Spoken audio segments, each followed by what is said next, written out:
يعني غصب عنك انت كواحد بني ادم مش هتبقى عايز واحد بينافسك هياخد دوري. ده شعور اللعيبه ممكن، فمش هتلاقي نفسك بتموت نفسك، هتلعب لكن مش هتقتل نفسك. لكن ايه اللي يخليني انا اموت نفسي عشان المنافس اللي انا بيني وبينه بقعد طول عمري اغيظ واحد صاحبي او انت خدت كام بطوله؟ ايه اللي يخليني اموت نفسي عشان هو وادي يا سيدي اعتراف الكابتن حازم امام احد اساطير نادي الزمالك بانه كان بيفوت الماتش الاسماعيلي. ايه اللي يخليني اموت نفسي علشان المنافس بتاعي ياخد البطوله؟ الفكره انك تلعب بشرف، موضوع ما فيهوش منافس، موضوع فيه شرف. لو انت عندك شرف هتلعب بشرف وما يهمكش مين اللي يكسب البطوله، لكن للاسف انت بتتكلم مع ياخد الدوري. لكن اللي احنا شفناه امبارح من وجهه نظري كان هناك تخاذل من لاعبي نادي الزمالك. كان ما فيش روح في الملعب، ما فيش رجوله في الملعب. اللعيب بيخش فيه جون وعادي جدا كأن الموضوع مش فارقه معاه. اللاعب بيخش فيه هدف ويعني في ابتسامه بسيطه. اللعيبه بتقوم بعض. اللعيب الجهاز الفني بره عبد الحليم بيجيب جون قاعد ما فيش اي رياكشن. ادي رياكشن بعد ما عبد الحليم جاب جون. ما فيش حد بيقف في الشوط الاول. يعني الناس اللي بتتفرج تقول ان الزمالك عايز. طبعا معروفه طول عمرها لو الاسماعيلي محتاج الماتش الزمالك بيفوته له، ولو الزمالك محتاج الماتش الاسماعيلي بيفوته له. دي حاجه الف ب ابناء العم، عشان كده هم زعلانين على الاسماعيلي ان هو هبط دوري درجه ثانيه، بس ده مكانه الطبيعي ومكان الزمالك الطبيعي. نادي الزمالك لما جه اكرمنا في الماتشين احنا جاملناه في بطوله الدوري بتاع جاملتوه. جاملناه طبعا، ما حدش يقول كده. جاملناه يعني يعني جاملناه وده اعتراف تاني من الكابتن سيد بازوكا نجم الاسماعيلي بمجامله الزمالك بعد ما الزمالك جاملهم في ماتشين وهم جاملوه في بطوله الدوري. احنا دلوقتي بس في كام فيديو اللي عملناهم شفت كميه البطولات اللي خدها الزمالك ان هي كلها مزوره، بطولات كلها غير مستحقه، بطولات كلها لا اما بالتحكيم لا بالتفويض. احنا خسرنا الماتش ده عشان مجلس الاداره هو اللي خسرنا. يعني مجلس الاداره كان عندنا ماتش الاهلي وبعد الاهلي في القناه. احنا لو كسبنا ماتش المصري ده واتغلبنا من الاهلي هناخد الدوري برضه. لان كنا فرق خلاص انت فرقت. والمجلس خسركم ليه بقى؟ جم قالوا خلاص هم عملوا اتفاق مع المصري ان هم يلعبوا المباراه دي خلاص محبه، ما حدش يتعور، ما حدش يدخل جامد. يعني باعتراف الكابتن عفت نصار سيناريو التوفيت المستمر حتى مع المصري، وده يبين لك ليه جماهير الاهلي طول عمرها بتكره الاسماعيلي والمصري، مش علشان حاجه الا علشان ان هم كانوا على طول بيتفوتوا مع بعض بالاتفاق للزمالك. بعيد طبعا عن احداث ال 74 شهيد واللي حصل في بورسعيد، ده من قبل كده كمان الموضوع حلوين مع بعض. يعني بس يعني هي اتعملت ايام عبد الحكيم عامر رحمه الله عليه. وجم قال لك ده ياخد 6 اشهر وده 6 اشهر. فهو كان الله يرحمه زملكاوي. هو كان في ورقتين اهلي وزمالك، طلع بعد كده الاثنين زمالك عشان يبقى الزمالك هو اللي ياخد. وده بصراحة أفضل رد على اللي بيقول لك إن الدولة مع الأهلي والأهلي نادي الدولة. أنت متخيل الكابتن المشير عبد الحكيم عامر رحمة الله عليه إن هو كان بيختار لما كان في هيقسموا الدوري بين الأهلي والزمالك 6 شهور وكان عامل الورقتين الزمالك. أنت فاهم إحنا كنا واصلين لإيه؟ من زمان، مش من دلوقتي، والله من زمان. هو بطل الدوري. باعترافهم عبد المنعم عمارة قال لك أنا عملت إيه في اللوائح وغيرتها علشان يتفادى هبوط الزمالك لدوري القسم الرابع، ويرجع يقول لك الأهلي. سمير زاهر اذا كنت تذكر كان معايا بيها رئيس الاتحاد، وكان ماتش الاتحاد الاهلي والزمالك اللي انسحب فيه فاروق جعفر خد الفرقه ومشي. وكان مستشار مرتضى منصور كان وكيل النادي. فاصدروا قرار بان هم هينسحبوا من الدوري. وكانت جد بقى بالذات دلوقتي يعني. فانا انسحاب يعني نادي الزمالك ينزل درجه رابعه. في عهدي شوف الرد بيقول لك انسحاب الزمالك يوصل لدرجه رابعه، لكن في عهدي ما ينفعش الزمالك يهبط دوري درجه رابعه. وفي الاخر يطلع يقول لك الاهلي نادي الدوله والاهلي هو اللي بيتجامل. شفت بقى يا سيدي مين اللي بيتجامل؟ اسمع بقيه الفيديو عشان تعرف. تبقى صعبه جدا. فانا طبعا كلمت بعت حنفي ابو طالب كان زملكاوي وكيل رئيس وكيل ماسك رياضه عندي، قلت له روح اتكلم مع مستشار جلال ابراهيم والناس دي كلها. قال لي ما فيش فايده، خلاص هحل الزمالك. فكلمت الدكتور جنزوي رئيس الوزراء، قلت له انا هحل نادي الزمالك. هو له اعتماد في الزمالك لانه في قرابه ونسب هناك يعني. قال لي طيب. بعد 5 دقايق كلمني قال لي طب ما تحل اتحاد الكوره. رئيس الدوله رئيس مجلس الوزراء بنفسه قال له حل اتحاد الكوره ما تحلش مجلس اداره الزمالك. علشان تعرف بس احنا كنا واصلين لفين او كان ايه النظام وقتها. وبرضه يرجعوا يقول لك ده الاهلي اللي بيتجامل والاهلي نادي الدوله. اتحاد الكوره اتحل في عهدي مرتين بس مش انا السبب. مره الرئيس مبارك ومره طب هم فعلا عملوا لكن الزمالك بيخش فيك على طول. ببقى من جوايا كده ببقى مبسوط. تبقى مبسوط ليه؟ انت زملكاوي ولا الكاوي ولا ايه؟ والله والله لما يخش فيك هدف من الزمالك عادي؟ لما يكون بس محتاج دوري ولا حاجه كده واحنا نبقى في الامان. لما يكون محتاج بس دوري او محتاج حاجه ويخش فيها جون بيبقى مبسوط. ده حارس المحله السابق اللي بيعترف بنفسه بلسانه ان هو بيفوت للزمالك، زي لعيبه كتير بتلعب حاليا في بيراميدز وبتلعب في غيره بيفوتوا للزمالك، زي الانديه نفسها اللي بتفوت للزمالك، المصري والاسماعيلي وخلافه. فضايح يا سيدي فضايح. تمام مفيش مشاكل يعني. مفيش مشاكل. حصلت معاه مع كابتن حسام ساعتها، كان في مين اللي رفعه من ناحيه اليمين، فطار عليها بدماغه وحطها بدماغه في الزاويه ده، كنت طار معاه حضنته بعد ما جاب الجول. علشان عارف ان محدش هيكلمه، من امن العقاب اساء الادب، حضن كابتن حسام حسن بعد ما جاب في الجون بيحتفل معاهم، ورجع يقول لك على لقطه حكم مش عارف بينط لما الاهلي جاب جون. انت متخيل حارس مرمى الفريق المنافس بيحضن المهاجم اللي جاب في جون علشان يحتفلوا مع بعض بالبطوله وبالدوري اللي خدوه كحرامي يعني؟ لا لا لا. انا من جوايا احلى من الشرف مفيش. حضرتك الاستاذ حضرتك هو اهلاوي ولا زملكاوي؟ زملكاوي. كويس والله. في بدايه الثمانينات. بدايه الثمانينات كان في الاسبوع قبل الاخير كان الزمالك بيلعب في المنصوره. تمام. اوكي انا كنت حاضر. انت من المنصوره اساسا؟ كنت حاضر الماتش ده. اللي هو الزمالك خد فيه بطوله الدوري بسبب الماتش ده. كان في مهاجم في المنصوره اسمه محمود درويش. ده في احدى الهجمات من على بوز ال 18 كده بيحاول يلعب الكره بالعرض، راحت منه دخلت يعني راح للجون.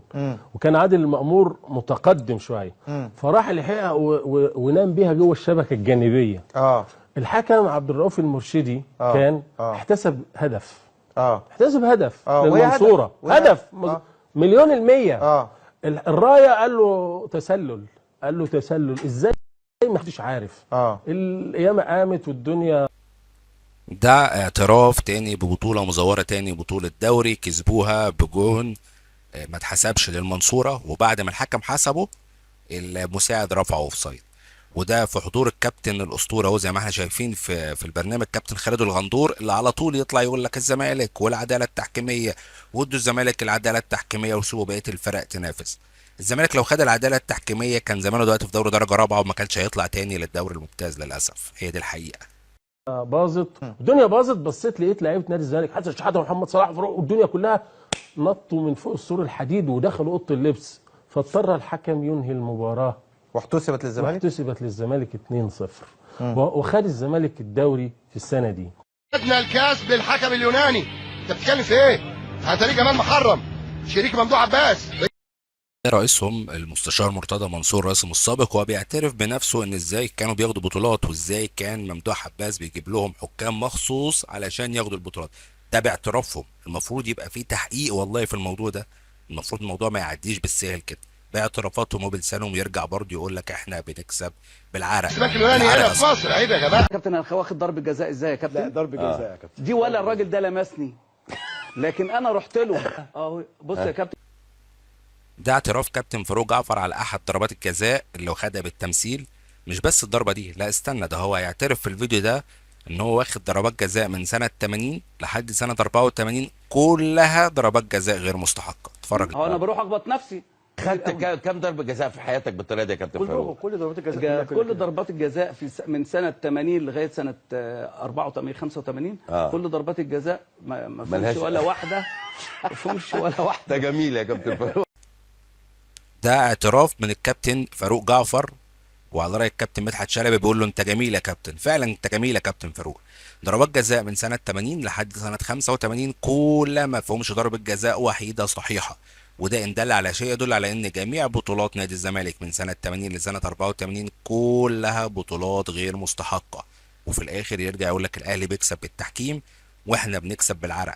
طب انا نفسي الكابتن شيكابالا يطلع يرد على دي ويقول لك بالعرق ازاي؟ فين العرق اللي انت بتكسب بيه وانت بطولاتك في 5 سنين كامله بطولات كلها مزيفه وكلها بضربات جزاء وهميه بالتمثيل باعتراف كابتنهم التاريخي الكابتن فاروق. ولا واحده سليمه. ولا واحده ضربه جزاء.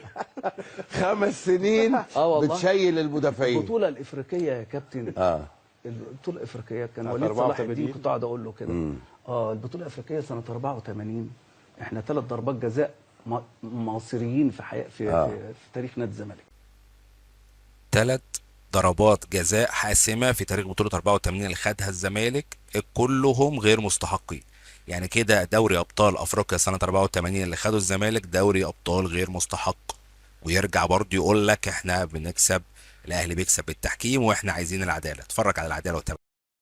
انا جبت هدف يا كابتن بالشكل ده واتحسب وكان في سيمي فاينال كاس مصر وكسبنا بسبب الجون ده الكاس كمان. انا على فكره دي ما فيهاش تعديل. ممكن اقول لك اصل ده بطولة مزورة أخرى باعترافهم. كابتن حسن شحاتة جاب جون في قبل نهائي الكاس والجون ده بسببه كسبوا الكاس. ادي بطولة كمان من البطولات المزيفة والبطولات المزورة اللي بجد بسبب تحايل على التحكيم بشكل أو بآخر، وفي الآخر يرجع يقول لك بنكسب بالعرق يا صبري. الله يرحمه كابتن محمد صبري. القانون اتعدل. لا هي كتير يا شوالة بيسأل الكابتن رضا كانت فين العدالة في ماتش الطوبة لما أعاد الماتش تاني وكان الزمالك مغلوب؟ هي دي العدالة بتاعته؟ انا عندي اجابه يا كابتن حاتم صالح سالم الغردقه. والله يا حاتم مش انا لعبت الماتش. الشوط الاولاني ماتش النتيجه كانت 0-0 لغايه الدقيقه 40 احتسبت ركله جزاء على نادي الزمالك اتنفذت، جمهور الزمالك شتمني، جه منها الهدف دقيقه بتشتم، قلت لو وقفت الماتش هتولع اكتر هيتكهرب. كان زي ما انت بتقول بقى كابتن ايه يعني ايه شغلت بقى شغلت دماغي. الكره اتنفذت جه جول وانا خارج. طبعا اولي ما كانتش ليه جماهير الناس ولغايه دلوقتي ملوش جماهير يعني. خدت الطوبه وانا خارج. انا لو اعرف المباراه دي هتعاد انا كنت استلفت الماتش. انا ما كنتش نهيت المباراه.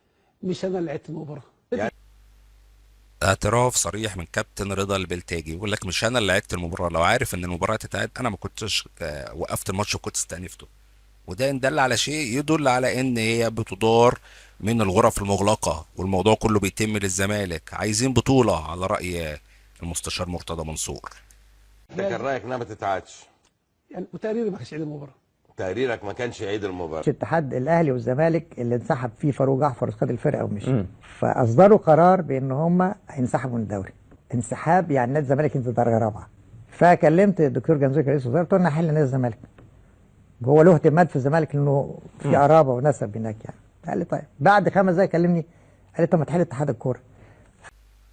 علشان الزمالك ما يهبطش درجه رابعه حلوا اتحاد الكوره باعتراف الكابتن عبد المنعم عماره وبالتعاون مع رئيس الوزراء وقتها كمال الجنزوري، علشان ليه اهتمامات في الزمالك بيشجع الزمالك وقرابه وبتاع، فقال له لا ما تحل اتحاد الكوره. وبرضه يرجع يقول لك على دوري السنه اللي فاتت اللي الاهلي خده من بيراميدز ان اللائحه اتعدلت مخصوص علشان النادي الاهلي. يا اخي الا تستحي؟ الا تستحي من اللي انت سمعته ده كله، اللي انت تقول النادي الاهلي بيتعدل له وبيتعمل له؟ ده فضايح. فحلينا الاتحاد. ده جزء صغير من فضايح نادي الزمالك التحكيميه والفضايح اللي بتاكد لك اللي هو نادي الدوله الفعلي والنادي اللي بيتعرض للمجامله من كل حته، زي ما قال الكابتن عمرو الدرديري وقال لك انا عارف ان احنا بنتجامل واحنا بنمثل دور المظلوميه او بنستمر في دور المظلوميه عشان نتجامل اكتر واكتر.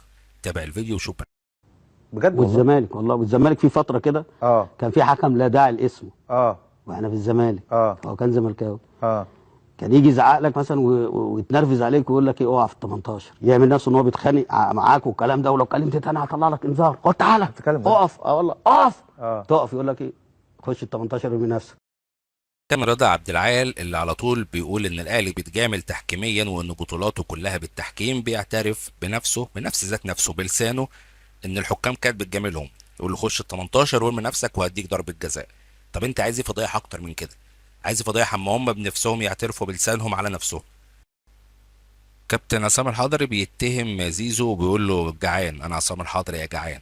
شوف افيه بتاع احمد حسن، كابتن احمد حسن وكابتن هاني سليمان، بيقول له الحضري كنت متوقع عشان هو صديقك اول واحد هيجي لك، فقال له رد صريح، قال له الحضري ما بيتحركش وما بيجيش غير بفلوس. تابع الفيديو وشوف رد فعله. طبعا كابتن عصام الحضري لا اختلاف عليه، اما واحد من الحراس الكبار اللي انا مستغرب ان هو لغايه دلوقتي ازاي ما يجيلكش يعني كابتن عصام يعني انا قلت اول واحد عليه في البرنامج ده هو الكابتن عصام. كابتن عصام الحضري ما بيجيش غير بفلوس عشان نبقى متفقين، ما عندوش لا اصحاب ولا حبايب، رغم ان انا والحضري عشنا 30 سنه مثلا. انا مستغرب. انما هو دلوقتي يعني متالق في القناه الثانيه. انما خلي بالك والله العظيم بجد والله، يعني طبعا بشكرك يعني طبعا على حضورك، لان احنا هنا الحمد لله كل النجوم اصحابنا واللي لعبوا معايا والكلام ده كلهم هنا ناس جم يعني تقديرا حبا ليك طبعا اكيد تقديرا وللعشره اللي موجودين أكيد. والحضري طبعا اخ وصديق، والحضري احنا لسه حتى متواصلين الحمد لله، كلمني في العيد وعايد عليا والكلام ده وكده. كان عايز لحمه يعني ماليش دعوه لا انا بهزر